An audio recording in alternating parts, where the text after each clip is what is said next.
ప్రభు నామకు స్తోత్రములండి. మీ అందరికీ నా వందనాలు. అందరు బాగున్నారండి.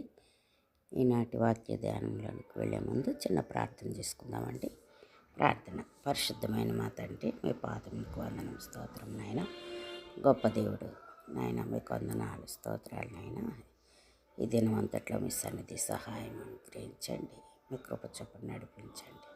మీ దిన దీవెనలతో నింపండి నాయన. వాక్యం ద్వారా మాతో మాట్లాడి మమ్మల్ని బలపరచమని మీకే వందనాలు చెల్లిస్తూ యేసునామమున ప్రార్థించి ప్రారంభించుకొంచున్నాం తండ్రి. ఆమేన్. లూకా సువార్త 15వ అధ్యాయం 10వ వచనాన్ని ధ్యానించుకుందామండి. అటువలే మారు మనసు పొంది ఒక పాపి విషయమై దేవుని దూతల ఎదుట సంతోషం కలుగునని మీతో చెప్పుచున్నాను నేను. ఇక్కడ వాక్య భాగంలో మనం చూసినట్లయితే, ఈ వాక్య భాగంలో లూకా సువార్త 15వ అధ్యాయం 10వ వచనంలో ఇలా రాయబడి ఉంది. నేను మీతో చెప్తున్నాను, పశ్చాత్తాపడే ఒక పాపిని బట్టి దేవుని దూతల ముందు ఆనందం ఉంటుందని, సంతోషం ఉంటుందని ఈ యొక్క వచనం మనకి తెలియపరుస్తుంది. ఇది తప్పిపోయిన నాణ్యం, ఉపమానం, ముగింపుని గురించి మనం చూడవచ్చు. పాపులు పశ్చాత్తాపడి దేవుని యొద్దకు తిరిగి వచ్చినప్పుడు పరలోకములో దేవుని దూతలు అపారమైన ఆనందాన్ని వ్యక్తం చేశారని మనం చూస్తూ ఉన్నాం. ప్రతి వ్యక్తి దేవునికి ఎంతో విలువైన వాడని ఈ వాక్యం మనకి తెలియజేస్తుంది.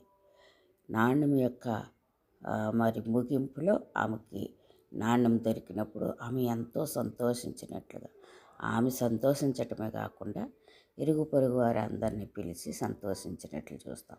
అలాగే తప్పిపోయిన కుమారుడు కూడా మరి చూసినప్పుడు, తప్పిపోయిన కుమారుడు తిరిగి వచ్చినప్పుడు అతడు చనిపోయి తిరిగి లేచినని మరి తండ్రి ఎంతో సంతోషపడి గొప్ప విందు చేసినట్లుగా మనం చూస్తాం.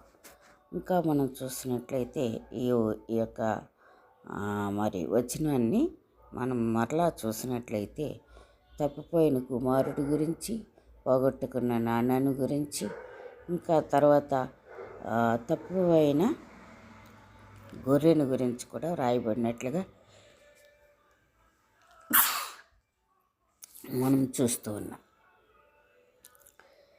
పరలోకంలో ఒక పాపి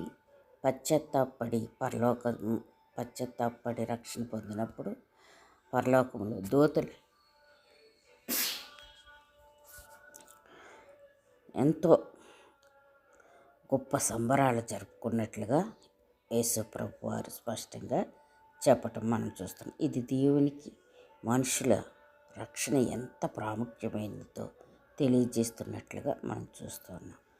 పాపం నుండి తప్పుకొని దేవుని వైపు తిరగటం పశ్చాత్తాపం దేవునికి ఎంతో సంతోషాన్ని ఇస్తుంది. పోగొట్టగలిగిన దాన్ని కనుగొన్నప్పుడు కలిగే ఆనందం ఇందులో కనిపిస్తూ ఉంది. అటువంటి ఈ వచనము దేవుడు పాపులను ద్వేషించరని, బదులుగా వారు తిరిగి ఆయన యొద్దకు రావాలని ఆయన కోరుకుంటూ ఉన్నారు. ఆశతో ఆయన మనందరి కొరకు ఎదురు చూస్తున్నారు. దేవుని క్షమాగుణాన్ని మనందరికీ కూడా స్పష్టంగా తెలియజేస్తున్నారు. ఈ యొక్క ఉపమానంలో తప్పిపోయిన గొర్రె, పోగొట్టుకున్న నాణ్యం మరియు తప్పిపోయిన కుమారుడు మనకు కనబడుతూ ఉన్నారు. ఈ ఉపమానాలు తప్పిపోయిన గొర్రె గురించి చూసినా, తప్పిపోయిన గొర్రె దొరికినప్పుడు సంతోషించటము, తప్పిపోయిన కుమారుడు దొరికినప్పుడు మరలా తిరిగి వచ్చినప్పుడు బుద్ధి తెచ్చుకుని తన తండ్రి యొద్దకు వచ్చినప్పుడు గొప్ప విందు చేయించి అందరితో కలిసి సంతోషించినట్లు చూస్తాం. అలాగే మనం చూసినప్పుడు తప్పిపోయిన నాణ్యం, ఆ నాణ్యం పోగొట్టుకున్న ఆమె ఆ పోగొట్టుకున్న నాణ్యం దొరికినప్పుడు ఆమె తన చుట్టూ ఉన్న వారిని పిలిచి సంతోషించినట్లుగా చూస్తున్నాం. ఇది దేవుని యొక్క ఉద్దేశమని ఈ ఉపమానం మనకి వివరిస్తుంది. ఆ ఉపమానం ప్రభు అయిన యేసుక్రీస్తు వారు మనకు తెలియజేశారు.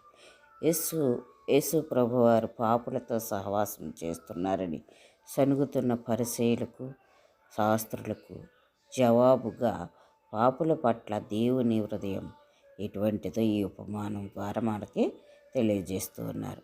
దేవుని ప్రేమకు మరియు పశ్చాత్తాపం ద్వారా లభించే రక్షణకు ఇది గొప్ప అద్భుతమైన వాగ్దానంగా మనం చూడవచ్చు. ఇటువంటి వాగ్దానముల చేత మనల్ని అందరము కూడా సంతోషించే వారముగా దేవుడు మనల్ని సిద్ధపరుస్తూ ఉన్నాడు. ఒక పాపి రక్షణ పరలోకములో గొప్ప విందు, భూలోకములో ఎంతో సంతోషం. ఎందుకంటే ఆ సంఘములో చేర్చబడి తన మనసు మార్చుకొని పశ్చాత్తాపడి మరి ఆ పాపాన్ని విడిచిపెట్టి మరి ఎప్పుడు ఆ పాపం చేయనప్పుడు ఆ కుటుంబ సభ్యులు, ఆ బంధువులు, స్నేహితులు వారందరూ కూడా ఎంతో సంతోషిస్తారు. మరణం నుంచి, పాపం నుంచి తప్పించే ప్రభువునికి ప్రతి ఒక్కరూ కూడా దేవునికి మహిమ, ఘనత, ప్రభావంలో చెల్లించాలి. మనందరం అటువంటి రక్షణ పొందుకొని పరలోకంలో ఉన్న దేవదూతలకు సంతోషము, దేవునికి మరి ఎంతో గొప్ప దేవుడు మనల్ని ఆదరించటానికి దేవునికి ఒక మంచి గుణాన్ని దేవుడు మనకు కూడా ప్రసాదించి మనల్ని కూడా దేవుని వలె ఉండేటట్లుగా ఆయన సిద్ధపరుస్తాడు. అలా ఉండాలని దేవుని వాక్యం సెలవిస్తుంది. అటువంటి కృప దేవుడు మనందరికీ అనుగ్రహించునుగాక. ఆమేన్. ప్రార్థన చేసుకుందామండి. పరిశుద్ధమైన మా తండ్రి, మీ పాదములకు వందనం, స్తోత్రం నాయన. నేనైతే నువ్వు వాక్యం ద్వారా మాతో మాట్లాడారు. తప్పిపోయిన కుమారుని గురించి, పోగొట్టుకున్న నాన్నను గురించి, నాయన ప్రభా, తప్పిపోయిన గొర్రెని గురించి, ఈ విషయాల్లో ఎంతో సంతోషంగా ఉన్నట్లు వాక్యం ద్వారా మేము చూస్తున్నాం. మేము కూడా నాయన మీ ఎద్దుకు వచ్చినప్పుడు మీరు ఎంతో సంతోషించారు. పరలోకంలో దేవదూతలు సంతోషించారు, విందు చేసుకున్నారు. అటువంటి గొప్ప తండ్రిని మేము కలిగి ఉన్నందుకు వందనాలు చెల్లిస్తూ యేసు నామమున ప్రార్థిస్తున్నాం తండ్రి. ఆమేన్. ఆమేన్.